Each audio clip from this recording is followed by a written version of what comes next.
Fala galera, estamos aqui para começar a nossa primeira aulinha voltada para o 8º ano do regime de estudos não presenciais do estado de Minas Gerais.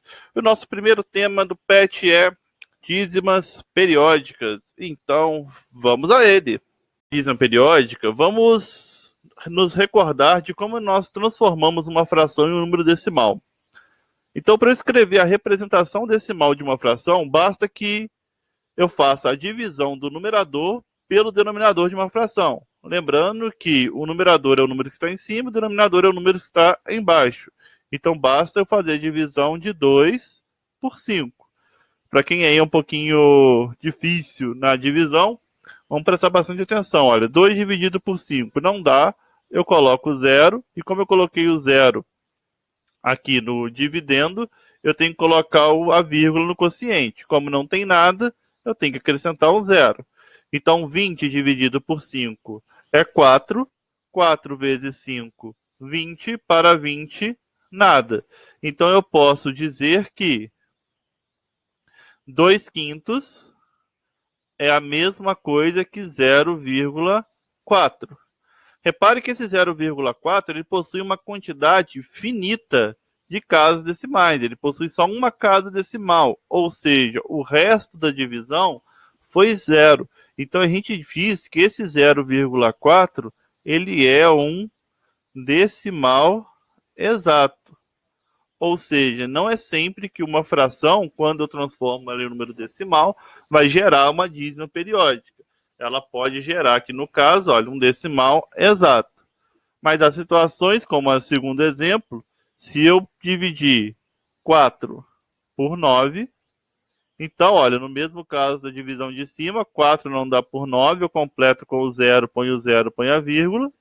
40 dividido por 9 é 4. 4 vezes 9, 36. Para 40, 4.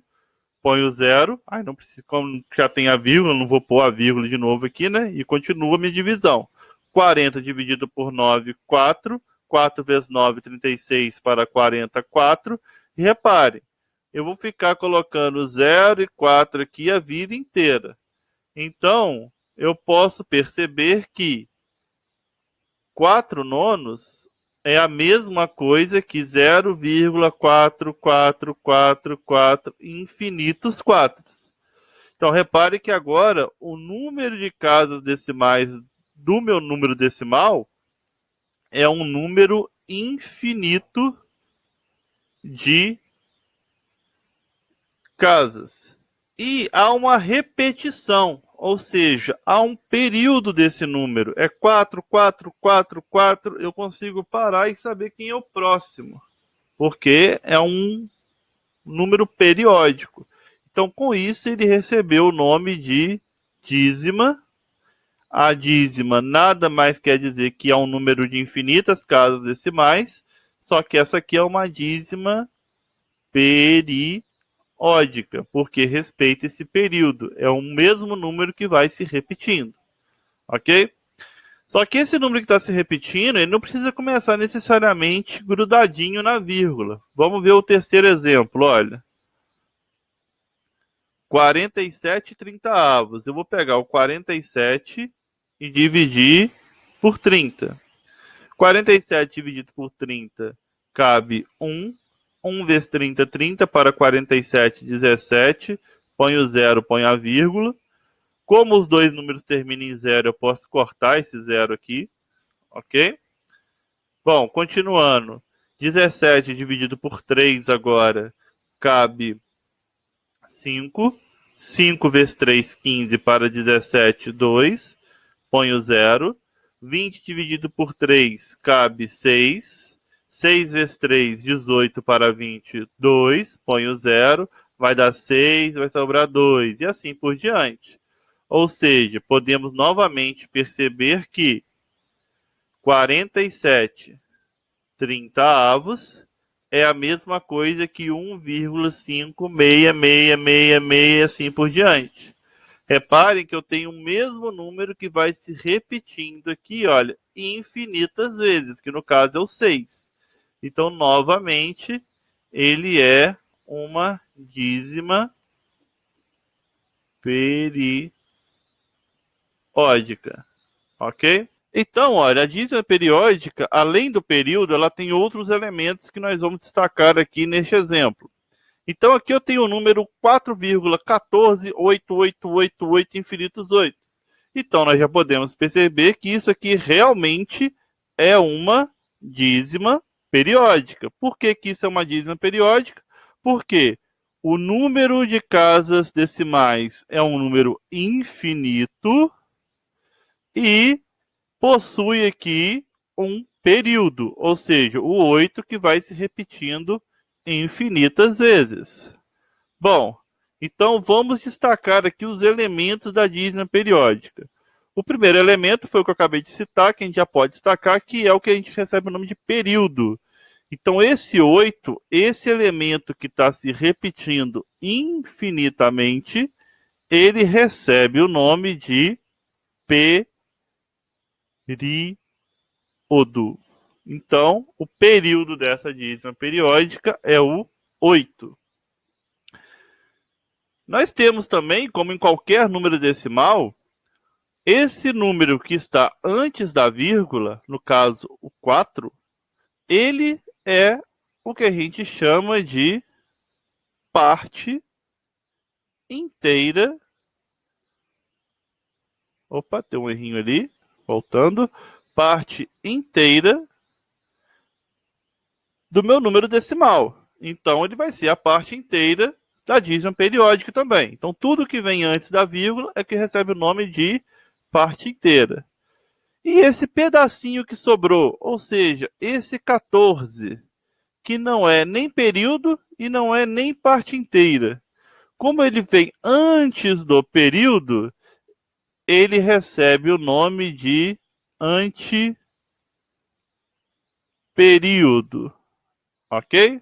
Então, nós temos aqui a parte inteira, o antiperíodo e o período.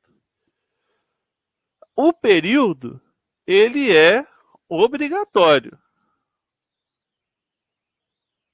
Por que que ele é obrigatório? Porque se é uma dízima periódica, obviamente tem que existir o período. Mas não necessariamente precisa existir a parte inteira e não necessariamente precisa existir o antiperíodo. Isso aí vai ter exemplos que vão ter exemplos que não vão ter. E cabe a nós observarmos isso, quando tem e quando não tem. Igual essa dízima periódica, 0,12222 e assim por diante. Nela, olha, podemos perceber que o período é o 2. Então, esse 2 aqui é o que a gente chama de período. Como eu falei, é obrigatório ter o período. Esse 1 que está antes do período é o que recebe o nome de antiperíodo, ok?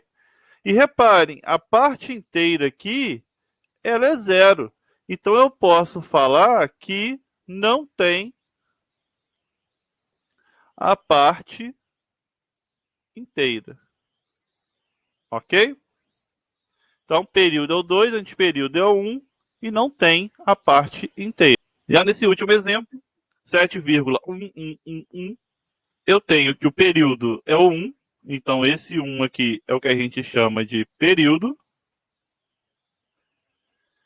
E reparem, não há nada entre o número do período e a vírgula, não tem nada aqui. Então a gente pode falar que não tem antiperíodo, ok? E por fim, o 7, que está antes da vírgula, ele é a parte inteira, ok? Então, já nesse aqui, ó, no exemplo anterior, não tinha parte inteira. Nesse exemplo, não tem o antiperíodo. Logo, com relação a esses elementos que eu acabei de apresentar das dízimas periódicas, elas podem ser classificadas em dois tipos. Podem existir as dízimas periódicas simples e as dízimas periódicas compostas. Dízimas periódicas simples são aquelas que não têm o antiperíodo. E a composta é aquela que tem o antiperíodo. Então, vamos diferenciar aqui simples de composta. Vou escrever algumas aqui e vamos classificando. Olha. Se eu pegar, por exemplo, 1,7313131, essa é uma dízima onde 31, que é o período. Se 31 é o período, existe algum número entre o período e a vírgula? Existe. Existe esse 7. Então, esse 7 aqui, ele é o antiperíodo. Se esse 7 é o antiperíodo, essa aqui é uma dízima periódica composta. Ok? Dei uma abreviação aqui para ficar mais rápido. Bom, agora se eu falo da dízima 4,7272 e assim por diante. Quem que é o período dessa dízima? O período dessa dízima é 72. Logo, existe antiperíodo nessa dízima? Logicamente que não. Olha, não tem ninguém entre o período e a vírgula. Tá, professor? Mas tem parte inteira. Não interessa. Para falar se é simples ou composta, eu tenho que olhar para o antiperíodo, para a existência ou não do antiperíodo. Como aqui não tem antiperíodo, eu falo que é uma dízima periódica simples. Ok? Agora, olha só. Vamos para a parte principal do nosso conteúdo de dízima periódica, é você conseguir fazer o processo contrário do primeiro apresentado nessa aula. É você ter uma dízima e transformar ela em fração. E essa fração, quando você transforma a dízima e você consegue a fração que deu origem a essa dízima, essa fração ela recebe o nome de fração geratriz. Ok? Vou até anotar o nome dela no cantinho aqui para vocês guardarem. É a fração geratriz. Então, por exemplo, lá no começo, lá na nossa aula, a gente viu que 0,444 é a mesma coisa que 4 nonos. Ou seja, 4 nonos a gente viu que era a mesma coisa que 0,4444. Então, esse 4 nonos é o que a gente chama de fração geratriz dessa dízima 0,4444. Ok? Bom, e como que a gente faz para descobrir qual é a fração geratriz? Aí é essa fórmula gigantesca que eu estou mostrando aqui para vocês, mas ela é bem simples de ser decorada. Primeiramente, só para ficar resumindo aqui minha escrita, eu chamei parte inteira de PI, antiperíodo de AP e período de PE. Ok? Então, como a gente quer transformar em uma fração, a gente vai ter que primeiro definir como que a gente acha que o numerador e depois definir como que a gente acha aqui embaixo o denominador. Então, cada um tem o seu processo. O numerador é o seguinte, é uma continha de menos. O primeiro termo dessa continha de menos vai ser um número formado pela junção da parte inteira com o antiperíodo e com o período. E o segundo termo dessa subtração vai ser um número formado pela junção da parte inteira com o antiperíodo. Ok? Professor, que trem complicado. Esperem que no exemplo fica mais fácil. Tá ok? E no denominador, eu vou observar quem é o meu período, contar quantos algarismos ele tem e colocar um 9 para cada algarismo do período. Depois eu vou observar se minha dízima tem antiperíodo. Se ela tiver antiperíodo, eu vou contar quantos algarismos que tem no antiperíodo e colocar um 0 para cada algarismo do antiperíodo. Vamos ver no exemplo que vai ficar tudo muito mais fácil. Aí, como a fórmula eu falei com vocês que era um pouquinho grande, deixei ela separada aqui no cantinho, tá? Para nós resolvermos esses exemplos que eu vou colocar aqui. Bom, o primeiro exemplo aqui, 1,4555 infinito 5. Bom, primeira coisa, identificar quem é parte inteira, quem é antiperíodo e quem é período. Bom, neste caso aqui, a parte inteira é o 1. Então, parte inteira, 1. Bom, quem que é o antiperíodo? Antiperíodo é o 4. E quem que é o período. O período é o 5. Aí é só você montar a fórmula do jeito que está se sendo pedido ali. Então, olha, vamos lá, ó. Parte inteira, antiperíodo e período, formando um número só. Então vai ser 1, 4, 5. Parte inteira, antiperíodo e período, menos parte inteira e antiperíodo. Parte inteira, 1, antiperíodo, 4. Sobre 1,9 para cada algarismo do período. Bom, quem que é o período? É o 5. Quantos algarismos tem no meu período? Um só. É só o 5. Então eu vou colocar 1,9. E meu antiperíodo é o 4. É um algarismo só. Então eu vou colocar 1,0. Que é 1,0 para cada algarismo do antiperíodo. 145 menos 14 é 131 sobre 90. Ok? Bom, então, 131 sobre 90 é a fração geratriz dessa dízima periódica. Como que eu posso conferir se está certo? Olha, eu posso fazer o seguinte. Vou pegar aqui a calculadora, olha. Deixa eu zerar essas continhas que eu já fiz.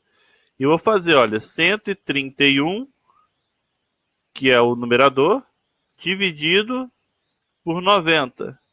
131 dividido por 90 é 1,45555, que é exatamente a dízima que eu tinha aqui. Então, realmente está certo. Ok? Essa fração representa essa dízima. Continuando para o segundo exemplo. Neste segundo exemplo, quem que é a parte inteira? A parte inteira é o 3. Quem que é o antiperíodo? Antiperíodo não tem. Então, não vai ter nada no antiperíodo. E por fim, quem que é o período? Período é o 8. Então, na hora de eu montar a fórmula aqui, eu vou esquecer essa parte aqui do antiperíodo, ó, porque não tem antiperíodo. Então, vai ficar da seguinte forma. Parte inteira, no primeiro parênteses aqui, parte inteira 3, antiperíodo não tem, período 8, menos parte inteira 3, antiperíodo não tem, não vou nem ligar para ele, sobre 1,9 para cada algarismo do período. O período é o 8, então eu vou colocar 1,9 para ele. E como não tem antiperíodo, eu não vou colocar zero algum. Então fechou. 38 menos 3, 35. Então fica 35 nonos. Mesma coisa. Se eu pegar lá na calculadora e dividir 35 por 9, vamos encontrar aqui, olha, 3,8888 e assim por diante, que é justamente a dízima que nós tínhamos aqui. Logo, está certa a nossa fração. Agora, os dois últimos exemplos, olha. 0,234242 e assim por diante. Então, olha só.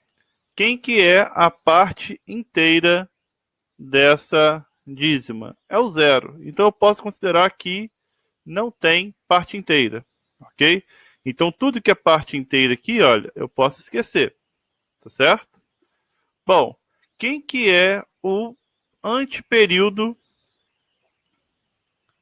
dessa dízima? Podemos perceber que é o 23. Ok? E por fim, quem que é o período dessa dízima? É o 42. Ok? Que é o 42 que está se repetindo infinitamente. Então, partindo para a fórmula, olha só. Antiperíodo. Antiperíodo é o 23, período 42. No primeiro parênteses aqui. Menos. Antiperíodo. Quem que é o antiperíodo? É o 23. Sobre. Agora atenção, ó. 1,9 para cada algarismo do período. O seu período é quem? O 42. 42 são quantos algarismos? São 2. É o 4 e o 2. São 2 algarismos. Então eu vou colocar 2 noves. E um 0 para cada algarismo do anteperíodo. Quem que é o anteperíodo? É o 23. Então é 2 números também, é o 2 e o 3. Então eu vou colocar 2 zeros. Bom, quanto que é 2.342 menos 23? É 2.319 sobre 9.900. Agora, conferindo para ver se está certinho aqui nossos cálculos, olha. Vou pegar 2.319 e dividir por 9.900. Olha lá, 0,234242 e assim por diante. Então está correto. E por último, mas não menos importante, 0,7777.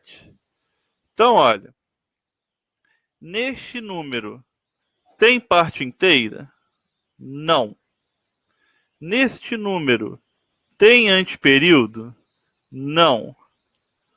Neste número, obrigatoriamente, vai ter o período. Quem que é o período? O período é o 7. Então vamos lá. Então agora eu posso esquecer, além da parte inteira aqui, desculpa, eu posso esquecer, além da parte inteira, eu posso esquecer a parte do anteperíodo, então. Então repara, o que sobrou aqui em cima? Só o período. Quem que é o período? É o 7. Sobre. Quem que sobrou embaixo? Um 9 para cada algarismo do período. Quem que é o período? É o 7. Quantos algarismos são? Um só. Então é um 9. Então, olha só. É só isso. 7 nonos. Ok? Se eu fizer aqui na calculadora, olha. Quanto que é 7 dividido por 9? 0,77777 infinito 7. Ok? Então, só para deixar essa questão mais bem explicada, vamos para o próximo quadro, que eu separo uma formulazinha para essas dízimas, que a gente chama aqui de dízima pura, né? Porque ela só tem só o período. Então, quando a dízima tem só o período, olha, eu posso simplesmente fazer isso, pegar o período e colocar um 9 para cada número que eu pus aqui em cima. Por exemplo, olha, se eu quero a fração geratriz da dízima 0,131313, infinitos 13, tem parte inteira? Não. Tem anteperíodo? Não. E quem que é o período? O período é o 13. Então, eu posso simplesmente pegar esse 13 sobre um 9 para cada algarismo do período. O 13 são dois números, 2 noves. E acabou. Ok? Então é um truquezinho para quando a dízima for pura. Ah, professor, posso ficar só com a primeira fórmula? Pode. Mas aqui é um truquezinho que sai rápido. Beleza? Para quando a dízima era uma dízima pura. Então, galera, termina aqui a nossa primeira aula. Tá certo? Assim que eu conseguir mais conteúdos, eu vou fazendo novos vídeos e postando para vocês. Um grande abraço, fiquem em casa e vamos estudar que as férias acabaram, ok? Um forte abraço, pessoal.